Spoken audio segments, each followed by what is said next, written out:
Sir हमने video देखा और आपकी स्पीच भी सुनी, आप जिस बेबाकी से आपने प्रश्नों का उत्तर दिए, लेकिन एक प्रश्न दिल में ये भी उठता है कि इस चीज़ की, इस अध्यात्म की ओर जब बढ़ रहे थे, तो इसकी पहली घटना आपके जीवन में कब आपको याद आती है? बचपन में कुछ ऐसा हुआ हो या आपको लगा कभी कि मैं इस चीज़ में भी इंटरेस्टेड हूँ? अगर आपके परिवार से, आपके माता पिता कोई ऐसे हमारी कैसे ये होता है, हम लोग घटना ढूंढते हैं, लेकिन ज़िंदगी में हर चीज़ जो होती है वो एक ही तरफ आपको फिर जगा देती है। आप सो जाते हैं, फिर कोई चीज़ हो जाती है, छोटी सी चीज़ होती है जो आप एक छोटा सा प्रश्न भी पूछें तो उसका भी उत्तर देने के लिए आपको जागना पड़ता है थोड़ा। सोते सोते तो उत्तर असली सही सच उत्तर तो नहीं मिलेगा।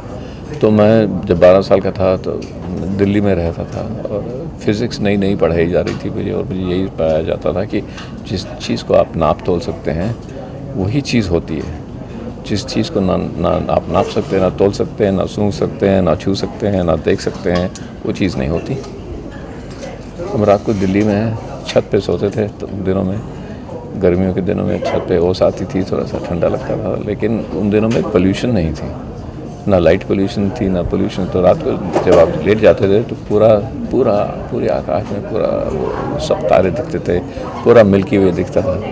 जैसे आजकल अगर आपको लद्दाख जाना पड़ता है वो आसमान देखने के लिए, वो तो दिल्ली से भी दिखता है। तो मैं अपने पेरेंट्स से माँ से पूछता था कि ये कहाँ तक जाता है, तो कहते ये तो चलते जाता है, कभी ख़त्म नहीं होता।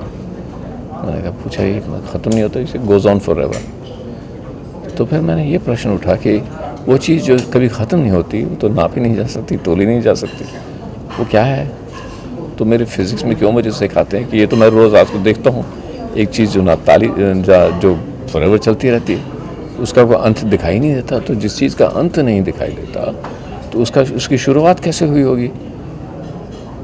अगर अंत नहीं है तो शुरुआत भी नहीं हुई। तो ये चीज़ क्या है जिसमें मैं जीता हूँ, लेकिन मुझे कहते हैं लेकिन है नहीं, लेकिन मैं हूँ, ये मुझे ऐसे लगता है। तो अगर वो नहीं है तो मैं भी नहीं हूँ, अगर वो है लेकिन वो तो है नहीं क्योंकि उसको नापा नहीं जा सकता, तोला नहीं जा सकता। तब से मुझे ये सोच है ये क्या चीज़ है, क्या हो रहा है, ये मुझे क्यों झूठ बोलते हैं मेरे फिज़िक्स क्लास में, क्यों झूठ बोला जा रहा है? तब से ही सच है वो एक। तो तब से मैं कहानी लिखनी शुरू कर दी, क्योंकि हम कहानी इसीलिए लिखते हैं क्योंकि वो जो समझ नहीं आता उसको हम कहानी में कर देते हैं। जब पहली बार बिजली आई थी तो लोगों ने कहा था कि अरे भगवान नाराज़ हो गए इसलिए बिजली आ रही है, क्योंकि समझ नहीं आ रही थी। जो चीज़ नहीं समझ आती उसके बारे में कहानी लिख रहा हूँ। शेखर सर, साथ साथ ये भी जानना चाहेंगे, आपकी बातों से ये मालूम पड़ रहा है कि आपका दृष्टिकोण पूर्णतः बदलाव की ओर है और देख सकते हैं कि बदल भी चुका है। तो जब किसी इंसान को कुछ एक सच्चा धन मिल जाता है या कुछ सत्य का प्रकाश मिल जाता है तो उसकी एक उत्कंठा ये भी होती है कि ये चीज़ मैं और लोगों में भी बांटूँ और लोगों को भी बताऊँ कि जिस चीज़ में तुम हो वो मिथ्या है या एक भ्रम है तुम्हारा, ये सच्चाई है। तो उसके लिए आप क्या कर रहे हैं? मैं जो आपको कह रहा हूँ, मैं ये नहीं कह रहा कि मिथ्या है या भ्रम है, मैं कह रहा हूँ वो आपको ढूंढना है। मिथ्या है या भ्रम है वो तो फिर सिन हो गया, फिर तो वही बात है कि मैं आपको कह रहा हूँ आप गलत है। मैं थोड़ी कह रहा हूँ आप गलत है, मैं कह रहा हूँ मैं तो अपने खुद को ढूंढ रहा हूँ, और मैं जो खुद को ढूंढ रहा हूँ वो मैं आपको प्रेजेंट कर रहा हूँ। और मुझे जो लगता है, जो मैंने सीखा है वो मैं आपको बता रहा हूँ, लेकिन वो मेरी सोच है। मैं ये नहीं कह रहा कि मेरी सोच आपकी होनी चाहिए और आप मिथ्या भ्रम में बैठे हैं, नहीं। और दूसरी चीज़ आपने पूछी कि लोगों में बांट रहा हूँ, ये देखिए 1 2 3 4 5 6 7 8 9 10 चैनल तो हैं यहाँ, तो बंट ही रहा है, मैं बांट नहीं रहा।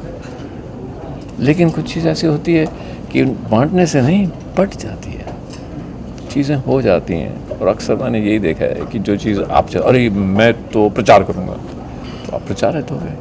अब आप प्रचारित हो गए, अब ढूंढिए, फिर आप ब्रांड हो गए, फिर आपको बताना पड़ेगा आप लोग आप प्रचारित नहीं हैं, आप कुछ नहीं है जो नहीं है। लेकिन अगर सच्चाई की तरफ जा रहे हैं तो लोग आएंगे, लोग आपके पास आएंगे, क्योंकि आप सच्चाई की तरफ जा रहे हैं। आप आ गए आज, क्योंकि मैंने कुछ सच्ची बात कह दी तो आप लोग आ गए। अगर मैं झूठी बात कह रहा तो कहते हैं आज है, अरे भाई अब बुलाओ सबको, सब कुछ बताओ, उसकी पिलाओ, कुछ कहना है मुझे, तो नहीं किया। जो बहुत बड़ी फिल्में करते तो ऐसे ही करते, तो छोटी सी चीज़ें हो गई। लेकिन सर आप कहीं ना कहीं ये नहीं मानेंगे कि हर एक इंसान को बीज से वृक्ष होने का एक मौका देना चाहिए, उनको बताना चाहिए कि एक चीज़ ये भी है, बजाय लोग कहेंगे प्रचार है, लेकिन कहीं ना कहीं आपको ये आत्मसंतुष्टि देगी। हर इंसान को एक ही चीज़ नहीं, सैकड़ों चीज़ें मिलती हैं, रोज़ मिलती हैं। मुझे को लोग कहते हैं कि यार कोई मिरेकल दिखाओ, अम्मा को बोलो कोई मिरेकल दिखाओ। मैं कहता कहता हूँ देखो आज सूरज चढ़ा था नहीं। आप किसी मैथमेटिशियन से पूछो कि पूरे संसार में शुरुआत से बिग बैंग से आज तक लेके सूरज इस वक्त चढ़ने के लिए क्या क्या सही जाना चाहिए, आप साल निकाल देंगे वो इक्वेशन निकालते हैं कि ये सही है, नहीं सही है तो ये नहीं सही। एक साल में आप निकाल देंगे एक सूरज चढ़ेगा तो कि ये जितनी चीज़ें सही होनी, जितनी इक्वेशंस मैथमेटिक्स सही होनी चाहिए उसमें 0.0000001% कुछ गलत हो सूरज नहीं आएगा। ये मिरेकल नहीं है तो और क्या है कि रोज़ सही होता है। आप सांस लेते हैं, कभी किसी डॉक्टर के पास जाकर सोचिए कि आपकी मन में बदन में अगली सांस लेने के लिए क्या क्या सही होना चाहिए, आपके बदन में नहीं बाहर भी। आप समुद्र से बाहर हैं, आप समुद्र में नहीं करना, ये नहीं होना चाहिए, लेकिन आपके हर एक सेल में कुछ एक चीज़ बिल्कुल सही जानी चाहिए ताकि आप अगली सांस ले पाएँ। ये मिरेकल नहीं है। रोज़ तो मिरेकल होते हैं, हम ड्रामा ढूंढते हैं, जो नहीं है वो ढूंढते हैं। तो ये कौन सी चीज़ है जो हम अपने आप को कह रहे हैं भैया स्पिरिचुअल बनने के लिए, आगे बनने के लिए उनको बोलिए कोई ऐसी चीज़ करके दिखाएं जो नहीं है, और जो है वो हम ढूंढ रहे। अब तो रह गया, जो है उसको क्यों छोड़ के जा रहे हैं। सर चलते अंतिम प्रश्न मेरा ये रहेगा कि क्योंकि आपका दृष्टिकोण बहुत अध्यात्म हो चुका है, तो ये छवि हमें आपकी फिल्मों में देखने को मिलेगी, और मिलेगी तो कौन कौन सी होगी? तो ये हर एक चीज़ में छोटी छोटी चीज़ें तो होती हैं। बैंडेड क्वीन में एक बचपना था जो आप नहीं भूल पाए। मैं जहाँ जाता हूँ लोग कहते हैं यार बैंडेड क्वीन जैसी अच्छी पिक्चर बना दो। क्यों कहते हैं?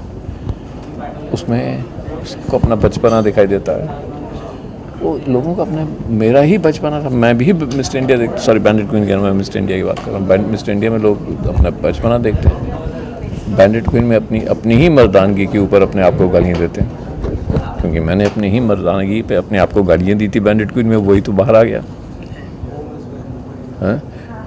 मिस्टर इंडिया में मैं अपने बचपन को ढूंढ रहा था, वो बचपना बाहर आ गया, और तो लोग देखते हैं तो उनको अपना बचपना याद आता है। तो अपने आप को आप डालते रहिए सामने, डालते रहिए।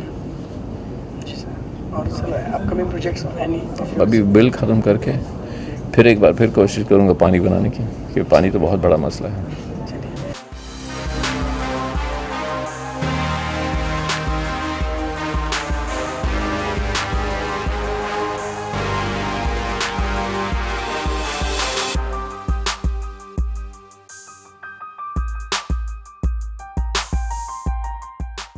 For more news and gossip, don't forget to subscribe to Bollywood Helpline.